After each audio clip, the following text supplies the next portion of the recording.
L-avvenimenti ta' dawn l-aħħar jiem għandhom ikunu okkażjoni għalina l-Maltin u l-Awċin biex nieqfu naħsbu tajjeb ħafna dwar x'qed jiġri madwarna.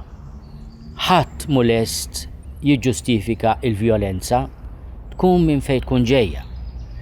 La violenza fiżika fuq in-nies u l-patrimonju u wisq inqas kliem ta' mibeda li jagħmel ħsara mhux biss lill-proxmu tagħna imma anke lil min jagħmlu.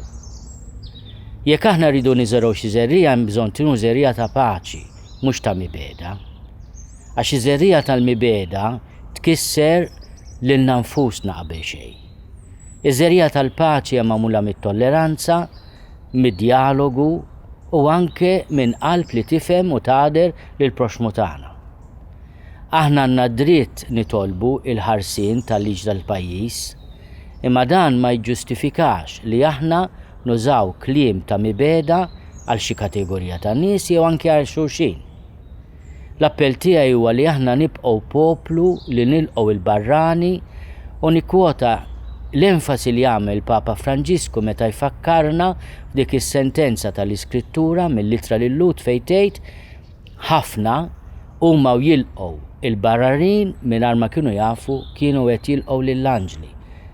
2000 sena ilu aħna ilqajna grupp ta' nies li sfaw nawfragati fuq ix-xtut tagħna, magħhom kien hemm priġunier jismu Pawlu ta' Tarsu.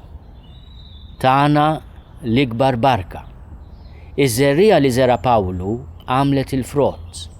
Ma nkunux aħna li niżeraw żerrija ta' mibeda li tkissirna.